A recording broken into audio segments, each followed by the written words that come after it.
This Torah class is brought to you by TorahAnytime.com. Good Erev Shabbos, Rabbi Bruchim Abayim, to the Shiur hosted by the Young Israel of Kew Gardens Hills, our weekly Friday Shiur.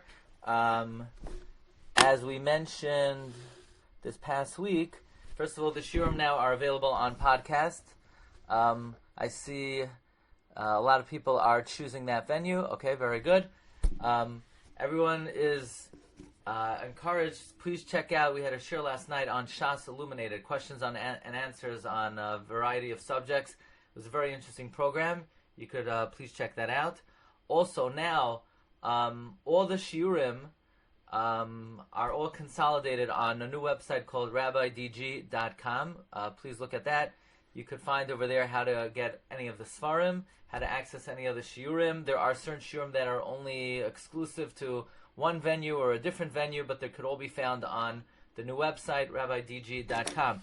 So the Parsha Shiur this week is sponsored by Rabbi and Mrs. Yehuda Leibovitz of Los Angeles. Shefa bracha v'hatzlacha. So we're discussing the final pasuk of this week's Parsha, Parshas Toldos, which tells us about the marriage and the union of Eisav and Yishmael. And we mentioned that the simple pshat in the pasuk is that when Yaakov was told by his father and mother, Katzti b'chayiv v'nei b'noi ches, and how displeased that Yaakov's parents would be if he would marry somebody from the Canaan. So Yaakov went ahead and he went to the house of his uncle Lavan. So Eisav, being a good son, he wanted to follow what his father wanted. And even though he had married previously Yehudis from the B'nai Ches, nevertheless he figured he'll marry another wife and make his parents happy, and therefore he went to marry the daughter of Yishmael. However, we learned from the comments of the Gra and the Safra Ditzniusa that Eisav marrying the daughter of Yishmael was actually an expression of what the pasuk says earlier, Vayistoim Eisav es Yaakov al habracha. Eisav hated Yaakov for the blessing, Asher berchoi aviv, that his father blessed him. In other words, it's more than just Eisav trying to please his parents, but because Eisav hated Yaakov Avinu, and as the Gra says, if Eisav and Yishmael would ever get together, they would destroy the world. So Eisav figured he's going to be Meshadach Zayin with Yishmael, and thereby cause grave and great and tragic danger to Yaakov Avinu. Now, on Wednesday we explained some of the danger of the union of Eisav and Yishmael, namely, Eisav has the technology, the know-how, the scientific information, the ability to proliferate ideology, but their ideology is not so poisonous to world civilization. It is the ideology of Yishmael, which is so destructive and could literally destroy the world, because the ideology of Yishmael is to live in the midbar, to break all the barriers and guidelines of society. They don't follow the rules and regulations of society. They live distant from all civilization in the midbar. They don't wear bigdei adam. They don't live in batei adam. And if Yishmael would ever be able to hone in and harness the technology of Eisav, they would literally destroy the world. And what we would like to explain today is what happens exactly when Eisav and Yishmael come together. In other words, what is it that Eisav can accomplish by joining forces with Yishmael? What is the product of the union of Eisav and Yishmael? And this is comes from the Sefer Mimamakim of the Chidushim of Rav Moshe Shapiro. I had the schus to host in my house.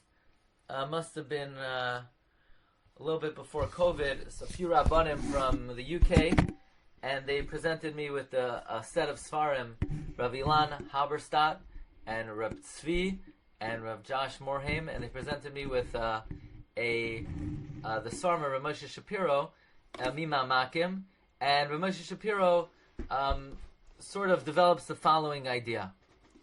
The Medrash says in Shmos Rabbah, this is number 15 on the sheet, this is sort of the second part of Wednesday night Shiur. The Medrash Rabbah says, Aval Barzel Ein Ksiv Kan. The iron is not mentioned. You ever notice the Mishkan is made out of gold, silver, copper, but iron is not mentioned. Loi b'mikdash, v'loi b'mishkanan, the Beis Hamikdash, the Mishkan, lama shenimtzal by Edom harasha shechrivu Beis Hamikdash, because Edom, the wicked, who destroyed the temple, is compared to iron. Lelamdecha, to teach you. Shemikol hamalchiyos yikabel HaKadosh Baruch Hu doirain la'asid lavai chusmi Edom. In the future, God will accept gifts from all the nations except for Edom. V'harei Bavel, Babylon, af hi hechriva Eisai. It also destroyed the temple. Ela al shaloi kikea Eisai. Bavel did not uproot the temple. Aval Edom, but Edom maksiv, but what does it say about it? Ha'oimrim aru ada yisoyba. They're able to uproot till the very foundation. Ad achshav hayisoyba. Until Edom came along, the temple had a foundation. Lefikach le'nichdav barzel b'mishkan v'mikdash shemeshula by Edom. Therefore, iron was not written by the mikdash or the mishkan, because Edom is compared to iron. So the Medrash is telling us that the unique viciousness of Edom is that they are able to uproot the foundations of the Beis Hamikdash at their very foundation. Okay, 1 second.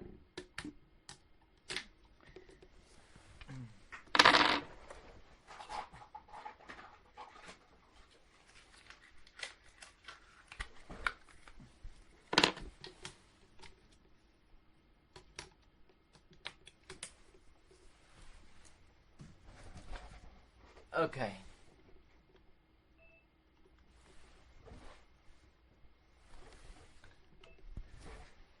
So the Medrash Rabbah is telling us, again, continuing on from what we were discussing Wednesday night about the combination of Eisav and Yishmael, the Medrash Rabbah is telling us that what Edom was able to do, that Bavel was not able to do, is that Edom was able to uproot the very foundations of the Beis Hamikdash, or the very foundations of the temple. So the question is, how is Edom able to uproot the foundations of the temple? How are they able to achieve that? So if you look in Parshas B'chukoisai, we have as follows: V'nasati fanai bachem, I will place my face against you. V'nigavtem, you will be smitten l'fnei oyevechem, before your enemy. V'radu bachem soineechem, your enemy will dominate you. V'nastem, you will flee. V'ein roi defeschem, and without anyone pursuing you. So there's something very interesting over here. It says, I will place my face against you, and I will smite you before your enemies, and your enemies will pursue you, but you will run, but nobody's really running after you. In other words, V'radu v'chem sanechem, your soinim will dominate you, but nobody's really running after you. So, if you look in this pasuk, we have two terms for enemy. We have oyevechem, and we have soineechem. It says, I will place my face against you, and I will smite you before your enemy, and your enemy will dominate you. So we've many times in the past discussed the connotation of the word oyev and soine. More notably, we discussed it in reference to a pasuk in Nitzavim. It says, "V'shavta ad Hashem lekecha v'shamata b'koiloi b'chol asher anochi b'sav chayim v'nasan Hashem lekecha al oyevecha v'al soineecha asher dafucha." God will place the curses on your oivim and on your soinim. Now, we've always expressed, and we've always tried to delve into the meaning of oyev and soine in terms of this pasuk in Nitzavim. However, there's another pasuk in B'chukoisai that also refers to oivim and soinim. So whatever we're going to say, whatever we did say in the psukim in Nitzavim, we could apply it to B'chukoisai. So this comes from the Sefer, the humble work Magid Rakia on Purim, it's brought over here, the Ramban. The Ramban says the words Oyev and Soine is a remez to the two nations that always pursue us. Now the Ramban does not identify who these two nations are. However, we find the Ramban elsewhere in the Maimar Vikuach, he does explain who these Oyevim are. The Ramban says, V'karasi lohem Parshas v'hayo ki yavoy elecha kol marei l'bracha l'kosh nasati fanecha v'goymer ha-Parsha and ad v'nasan Hashem l'kach zol seila alivecha zen asher redafucha. Oyevecha, says Ramban, are the Noitzrim, the Christians, and Soineecha are the Yishmaelim. So the Ramban's opinion is Oyev is the Christians, Soine are the Yishmaelim. However, the Ramban does not explain. Now, the Rabbeinu Bechaye agrees to the Ramban that these two words refer to Eisav and Yishmael. However, he argues on the Ramban in terms of which one is Eisav and which one is Yishmael. In other words, Rabbeinu Bechaye says Oyev is Yishmael and Soine is Eisav. Says Rabbeinu Bechaye, Oyevecha is Yishmael, Soinecha is Eisav. And Micha also testified about them. He said, Tarum Yadcha al Sarecha, V'chal Oyevecha Yikaresu. These are the two Umais that we are meshubed under them and we are scattered among them. Why is Yishmael called the Oyev? Why is Eisav called the Soine? Because the Oyev is worse than the Soine. Because the Soine, even though he does evil, he does it berachmanos. But the Oyev, he has eternal enmity toward us. He doesn't give any rachamim. Rabbeinu Bechaye says that Yishmael is the Oyev. Yishmael never has rachamim. The Christian world, at least they have a modicum of rachamim. Oyev is a lashon of avoy. It has the same letters, because anyone who falls in the hands of Yishmael screams out Oy va'avoy. Okay, and Eisav, on the other hand, is called Soine, like it says Tachas Snua Ki Tival, refers to Eisav. Shenamar v'yes Eisav Sonesi. So the Rabbeinu Bechaye explains the chiluk between Oyvim and Soinim. Oyev is worse than a Soine, and Oyev does not have Rachmanis at all, and Yishmael is called the Oyev. Now, if you look in the Sefer Torah's Yaakov, of Rabbi Yaakov Chaim Sofer, we have to go visit him when we go to Eretz Yisrael. He's a descendant of the Kaf HaChaim. He speaks at length about how to define Oyev and Soine, and we're going to go, for today's share, we're going to be going with the opinion of Rabbeinu Bechaye, that Oyev is Yishmael and Soine is Eisav. That's how they learn the psukim in Nitzavim. So taking it back to Bechukoisai, I think we would have license to say that if God says, V'nasati fanai bachem, I'm going to place my face against you, V'nigavtem, and you will be smitten, Lefnei oyevechem, before your enemies, that refers to Yishmael. V'radu bachem soineechem, that refers to Eisav. Now I want to say another chiddush. Half of the chiddush we once said, it's printed in the English book, The Mystery and the Majesty, and Be'ezus Hashem in the upcoming Hebrew Sefer on Bereshis. The next part we never said before. You ready for this? After the Akedah, which we once explained was the method with which the Ribono Shel Olam demonstrated Yitzchak's superiority over Yishmael, because remember before the Akedah, Yishmael says, well, you had a Milah at 8 days, I had Milah at 13 years old. So Yitzchak says, really? And if God would tell me to sacrifice my whole body now, I would do it. We once explained that that's why the Akedah was not a Nisayon for Yitzchak. It says, V'alekim Nisas Avraham. But it's not a Nisayon for Yitzchak because Yitzchak accepted it upon himself. He told Yishmael, if God would tell me to sacrifice myself, I would do it. So you can't call it a test for Yitzchak. Yitzchak just brought it upon himself. However, at the end of the Akedah, the Malach says, V'yirash Zaracha Eshar Oyevav. Your descendants will inherit the gateway of their Oyevim.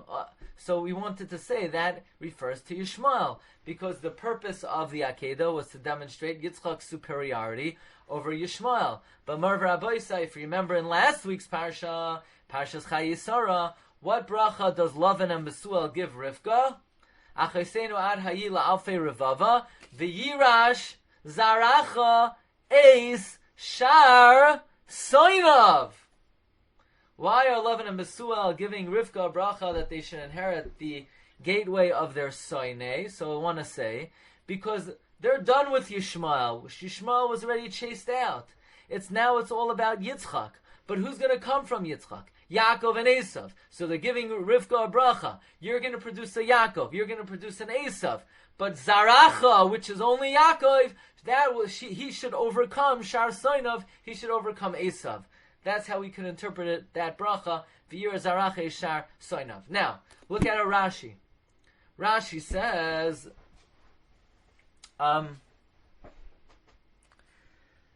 in number 17, She'eni mamid soinim ela mikem uvachem. When the pasuk says v'radu bachem, right? V'nosati panei bachem v'nigavim levechem v'radu bachem. Then I'm going to make enemies from you, in you. When the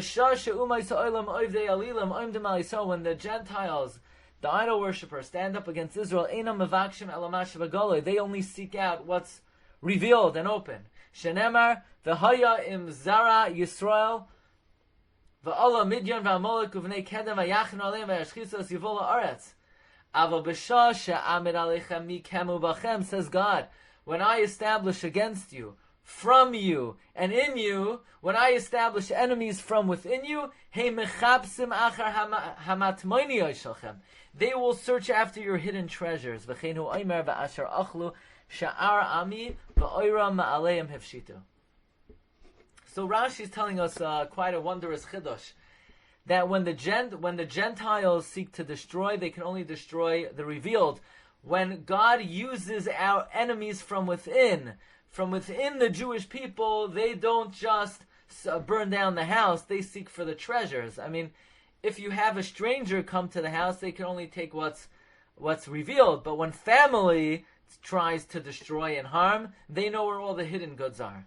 So there's this very interesting idea that even though the pasuk says that I'm going to place upon you Oyev and Soine, which you would think means Oyev is Yishmael and Soine is Eisav, Rashi learns that this refers to some kind of enemy from within.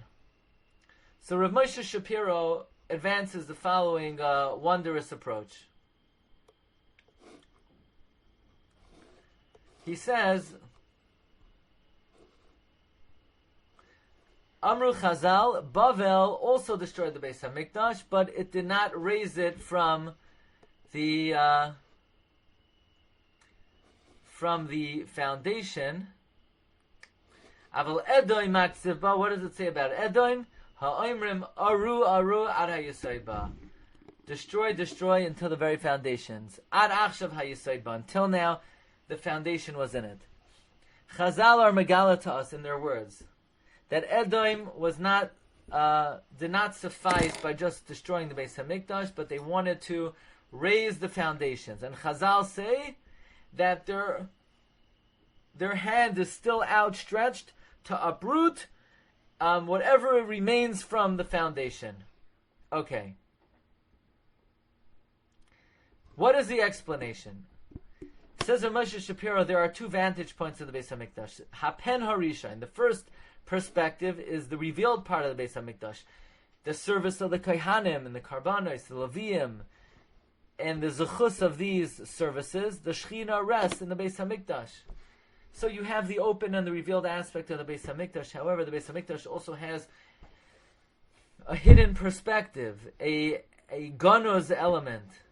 Now, the hidden and secret element of the Beis HaMikdash, that is extant even when the Beis HaMikdash is no longer here. Now, what exactly is the foundation of the hidden, secret sanctity of the Beis HaMikdash? The Rambam writes in Hilchos Beis HaBechira that when Shlomo HaMelech built the Beis HaMikdash, he knew it would ultimately be destroyed. He built a place to hide the Aron down deep in the underground labyrinths of the Beis HaMikdash. And Yoshiyahu commanded that the Aron be buried there 100 years before the destruction. And they buried there the staff of Aaron and the jug of oil and the jug of the man. Meaning, when Shlomo HaMelech built the Beis HaMikdash, he was afraid that it would be destroyed, not just physically, but even the secret, hidden aspect of the temple should be destroyed. Therefore, he dug deep down a makom geniza for the kelim of the Beis HaMikdash, a place that from there you could crack open. It could sort of illuminate even the darkness of Galus. In other words, there is a hidden element, a hidden realm of the Beis HaMikdash that was never destroyed. It was dug by Shlomo HaMelech. There was hidden the Aron and the Tzintzenes Haman. Bavel destroyed the outer facade of the Beis HaMikdash. However, Edom was not satisfied. Edom opposed even the hidden aspect of the Beis HaMikdash that illuminates even in a time of darkness. And that is what David said that Edom wanted to, Aru ad hayisaidba. Now this opposition to the temple of Edom cannot be satisfied. As long as there is any glimmer of light emanating from the temple, Edom wants to destroy and destroy and destroy. Now, how is Edom able to destroy this secret element of Kedusha? What arrows does Edom use to be able to dig deep down and uproot the underground Kedusha and the secret element of the Beis HaMikdash? The answer is, we go back to the medrash that we started the Shiur with Wednesday night, the Yalkut Shimoni. The Yalkut Shimoni says that Edom is a agala, a fat cow, and Yishmael is a Shiur. Woe to the earth, the medrash says, if you pair up a Shiur, a male Shiur, and a female Shiur. You know what they're going to do? Yifatchu v'yishadadu es kol ha'ma'amokim. They will open up and they will destroy all the deep places. The Medrash is telling us that when Eisav is Meshadach and Eisav joins with Yishmael, they could destroy not just the reveal, they could dig deep down and destroy the underground foundations of sanctity.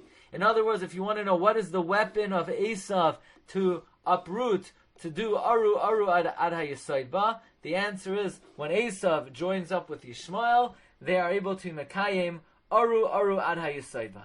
Now, how do they do that? Didn't Rashi say the only way to uproot the treasures and the hidden is from you and within you? Only bachem and mikem? Now we're going to learn something which is going to be one of the most shocking things you'll ever hear. And that is Hatshuva Ramuzah B'divrei Chazal, the answer. What are the weapons that Eisav used to dig and uproot the foundation?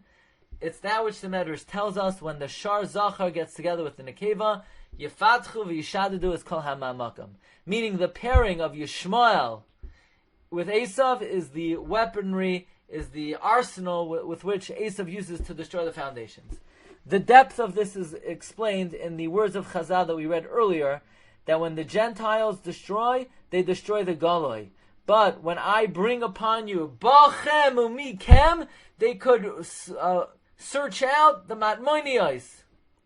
Meaning, says Rav Moshe Shapiro, the combination of Soine and Oyev, which refers to Eisav and Yishmael, produces a new level. Bachem mikem. There's nothing more a part of you than the union of Eisav and Yishmael. We're going to explain. If you want to know how do you uproot the Jewish people from the very foundation, it's the pairing of Eisav and Yishmael. That's Bachem umikem. So the question is, who is this Chevra that is produced by Eisav and Yishmael? Who are they? What are they called? We know who Eisav is. We know who Yishmael is. But what do we call the people who Eisav and Yishmael produced together that have the capacity to uproot the foundation of the Beis HaMikdash and Judaism? And the answer is, we're about to learn something that's going to come as a complete shock to everybody, that the offspring of Eisav and Yishmael are the Erev Rav. The Erev Rav is produced from the combination of Eisav and Yishmael. Now, there are various forms of Erev Rav. Ki Yadua, says Rav Moshe Shapiro, when Israel left Egypt, it joined to them an admixture of the nations of the world. That admixture became mixed in Klal Yisrael and has never been rectified. Chazal revealed to us that it still is extant in Klal Yisrael, that Bechina that is connected to that Erev Rav. It brings into Klal Yisrael Erev, a mixture, foreign admixture. The Gra and the Even Shlema writes, there are 5 types of Erev Rav. Number 1, Bale Machloikis in Lashon Hara. Number 2, that's Amalek and Eisav. In other words, in Klal Yisrael, there is a influence of Eisav, an Erev Rav of Eisav. They are the Bale Machloikis and Lashon Hara. Bale Taiva is the Erev Rav of Yishmael. Hypocrites is another kind of Erev Rav. Those who run after kavod is another kind. Those who run after money is another kind. And the worst are the Bale Machloikis. The Gra writes further, the Gula will not come until Hashem remembers the bris of the 3 Avos. From Avraham came Yishmael, from Yitzchak came Eisav, but we will not be successful until we remove the worst admixture at all. And that is the Erev Rav that emanates from Yaakov. But what this means is as follows. Every one of the Avos has, so to speak, a psoiles, a evil klipa that is opposing their essence. Yishmael is the psoiles of Avraham. Yishmael is the corruption of Midas HaChesed. Eisav is the corruption of Midas Hadin. The Erev Rav that corresponds, the psoiles that corresponds to Yaakov is the Erev Rav. Yaakov is the Av that incorporates Chesed and Gevura. He's the Ish Tam. And opposite him stand the Erev Rav and the admixture of Eisav and Yishmael. So therefore, says Rav Moshe Shapiro, Erev Rav is the klipa of Yaakov that includes the power of Yishmael and the power of Eisav together. In light of this, we can understand the Gra that we started with. Eisav, in being Meshadich with Yishmael, wanted to bring the world to the Madrega of the opposing force of Yaakov Avinu. Eisav is the opposing force of Yitzchak, not the opposing force of Yaakov. Listen carefully. Yishmael is the opposing force of Avraham. Eisav is the opposing force of Yitzchak. But Eisav hated Yaakov so much, he wanted to bring the opposition to Yaakov. So how does he do it? He marries Yishmael that produces something called Erev Rav, and then that will bring the potential danger to Yaakov Avinu. It is the force that combines the 2 klipos of Eisav and the klipa of Yishmael, and because Eisav hated Yaakov, he married into Yishmael. Now, we know that in our times it has materialized, the combination of Eisav and Yishmael. But it's dependent on us. Says Moshe Shapiro, if we purify ourselves from the Bechina called Erev Rav, from all admixtures in the Jewish people, in our ideology, in our homes, then we're able to overcome the klipa of Eisav and the klipa of Yishmael. And this is what the Paitan is mispalel, Kale Seir v'choisnai. Destroy Seir, Eisav, v'choisnai, and his father-in-law, namely Yishmael. And if we do that, v'yalu l'tzion Moshiim. So realize that in this Parsha we have the ascent of Yaakov Avinu the Ishtam, and Zelu Mazeh also like him, because Eisav hated Yaakov so much, he was Meshadich with Yishmael, and that produces the klipa of Yaakov, namely the Erev Rav itself. Rabbi said this concludes this segment of the Shiur, and wishing everyone bracha v'hatzlacha and great Shabbos. Don't go anywhere because the next segment is on tefillah. Okay? You've just experienced another Torah class brought to you by TorahAnytime.com.